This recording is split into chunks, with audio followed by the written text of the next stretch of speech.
오늘도 제 채널을 찾아와 주셔서 감사합니다.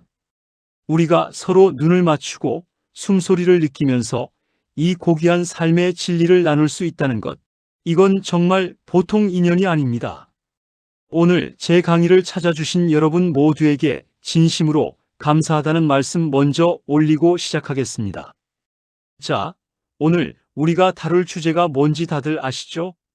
영상 시작할 때 자막으로도 나왔겠지만 바로 기독교에서 많이 쓰는 성령에 대한 이야기입니다.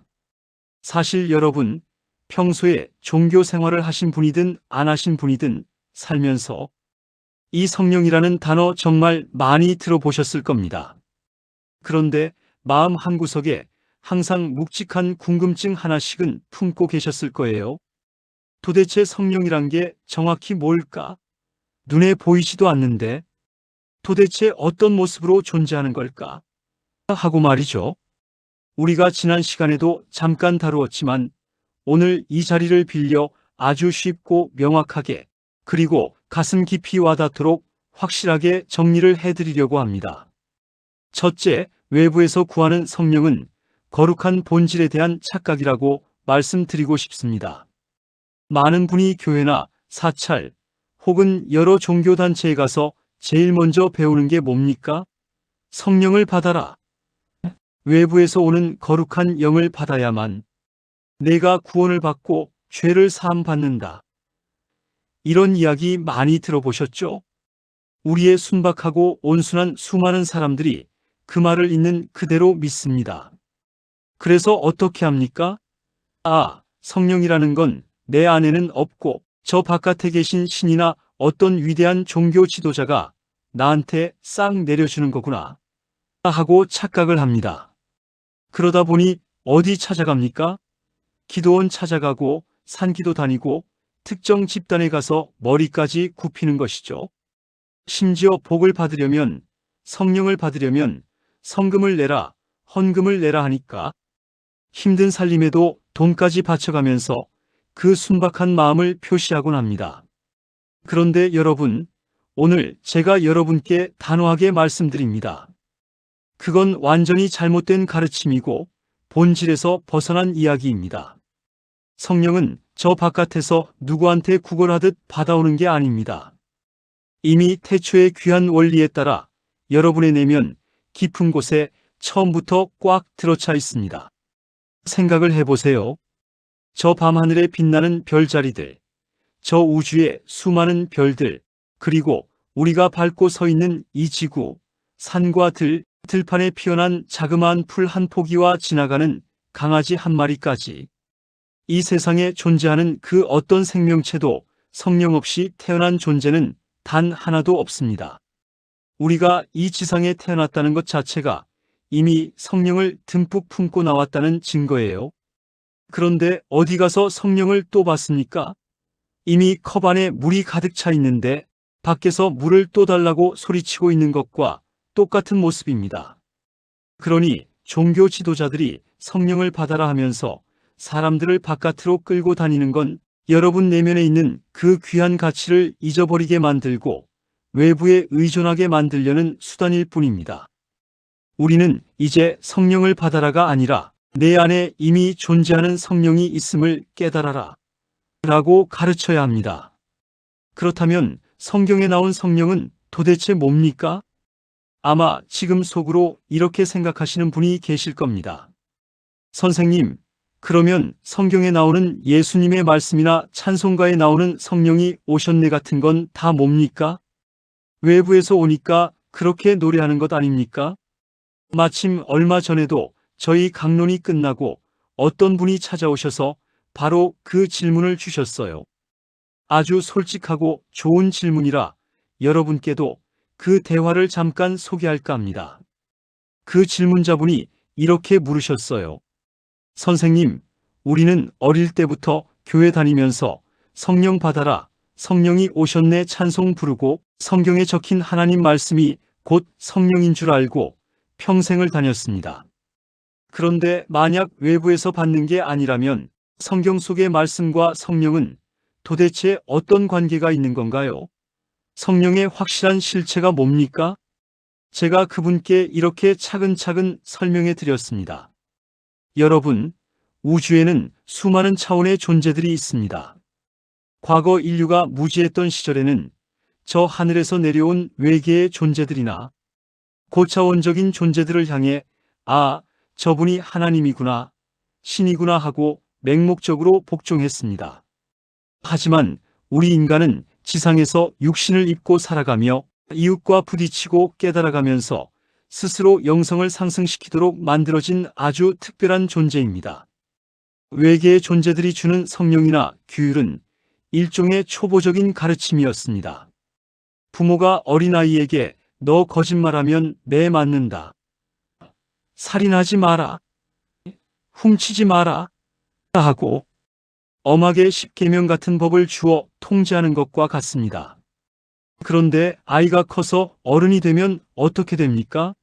매 맞기 싫어서 거짓말 안 한다가 아니라 남을 아프게 하는 건 나쁜 짓이니까 내 스스로 사랑을 베풀어야지 하고 내면에서 스스로 깨닫게 되죠. 예수께서 진짜 전하고자 했던 메시지도 바로 그겁니다. 율법에 갇혀서 외부에 복종하는 삶을 끝내고 너희 마음속에 이미 와 있는 사랑, 즉 내면의 성령을 깨달아 세상의 빛과 소금이 되라고 외치신 겁니다.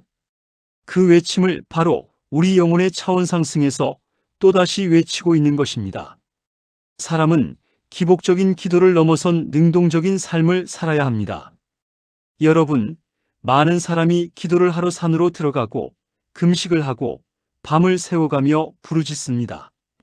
하나님, 이것도 주시옵소서. 저것도 해결해 주시옵소서. 그런데 성경을 잘 읽어보십시오.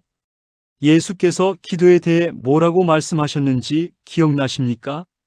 너희가 기도하기 전에 너희에게 무엇이 있어야 할지를 하늘에 계신 너희 아버지께서 이미 다 아시느니라. 이 말이 무슨 뜻이겠습니까? 달라고 떼쓰고 빌지 않아도 우리가 이 지상에서 바르고 슬기롭게 삶을 살아가면 필요한 것은 알아서 다 이루어진다는 뜻입니다. 영성에는 두 가지 차원이 있습니다. 낮은 차원의 영성은 매일 엎드려 빌고 대가를 바라고 무언가를 받아내려고 하는 기복적인 영성입니다. 이건 외부에 의존하는 삶입니다. 높은 차원의 영성은 기도를 하기 전에 이미 삶 속에서 행동으로 실천하는 능동적인 영성입니다. 우리가 지상에서 살아가는 이유는 골방에 들어앉아 기도만 하라는 게 아닙니다. 내 이웃을 만나고 힘들고 지친 사람들에게 따뜻한 말 한마디 건네고 내 가진 것을 조금이라도 나누며 살아가는 행위 속에서 성령이 비로소 환하게 꽃을 피우는 것입니다. 자, 이 대자연을 한번 돌아보십시오.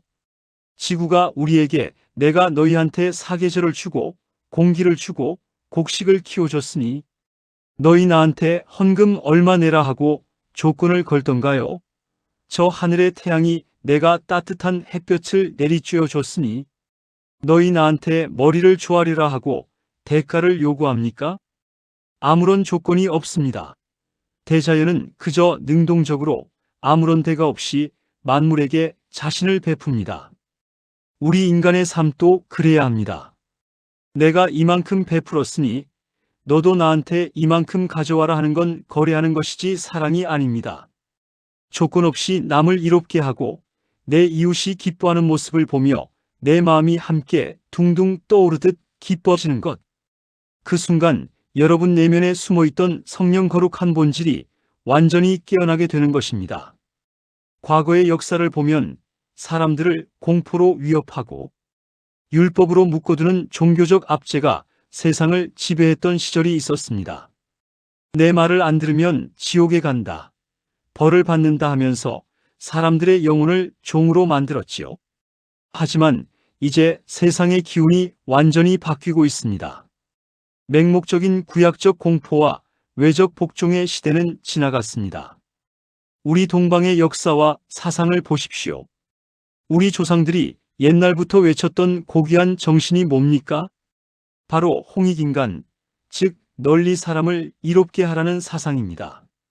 남을 압제하고 벌 주는 것이 아니라 지혜와 사랑으로 이웃을 슬기롭게 돕고 서로의 차원을 끌어올려주는 사상입니다. 이제 지구 중심의 영적 흐름이 바로 이 동방, 우리에게로 오고 있습니다.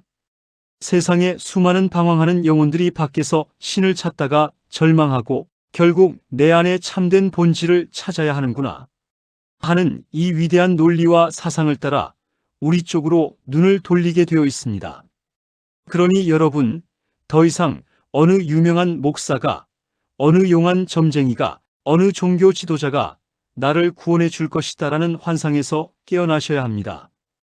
심지어 돌아가신 조상신들조차도 생전에 잘못된 종교적 관념에 사로잡혀 있었다면 죽어서도 그 틀에 갇혀 자손들에게 바깥의 예수를 믿어라, 밖에서 구하라 하고 잘못된 영을 내리기도 합니다. 이런 걸 알아채지 못하면 영적인 혼란에 빠지게 되는 겁니다. 우리가 믿어야 할 것은 밖에서 환상을 보여주는 외적인 존재가 아니라 내 안에서 스스로 밝게 빛나고 있는 성령 거룩한 본질 그 자체입니다. 내 안의 빛을 밝히십시오. 사랑하는 여러분, 오늘 제 이야기를 들으시면서 어떤 생각이 드셨습니까? 성령은 멀리 있지 않습니다. 지금 여러분이 옆에 앉은 사람을 향해 짓는 따뜻한 미소 속에 성령이 있습니다. 주변의 힘든 이웃을 위해 조건 없이 내밀어주는 따뜻한 손길 속에 성령이 있습니다. 내 삶을 남에게 의존하지 않고 스스로 책임지며 슬기롭게 살아가겠다는 그 당당한 마음가짐 속에 성령이 살아 숨쉬고 있습니다.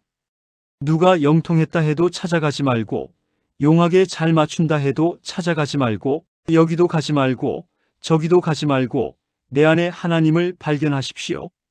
내 밖의 신들은 모두 잡신들입니다. 잡신이 무엇을 말하는 것일까요? 죽은 자들이 자기가 하나님이라고 속이는 거짓영들입니다. 우리 지구 영단에는 그런 잡신들이 너무도 많이 있습니다. 사람이 마음이 약할 때, 즉 몽롱할 때, 금식을 오래하여 몸이 탈진 상태에 있을 때, 산기도 같은 은둔 상태로 장기간 있을 때, 인간으로서 삶을 회피한 중에 두뇌 이상이 생겨 헛것을 하나님으로 착각하고 있는 것입니다. 더 이상 밖에서 누군가 내려주는 영을 받으려고 기웃거리며 시간과 에너지를 낭비하지 마십시오. 여러분은 이미 태어날 때부터 완벽하고 고귀한 성령을 품고 이 땅에 온 소중한 존재들입니다. 이 지상이라는 무대에서 육신을 입고 살아가는 동안 마음껏 사랑하고 베풀고 깨달아가면서 여러분 내면의 고귀한 꽃을 피워내시길 바랍니다. 오늘 이 강의가 여러분 인생의 눈을 밝히는 작은 촛불이 되었기를 바라며 이것으로 마치겠습니다. 진심으로 감사합니다.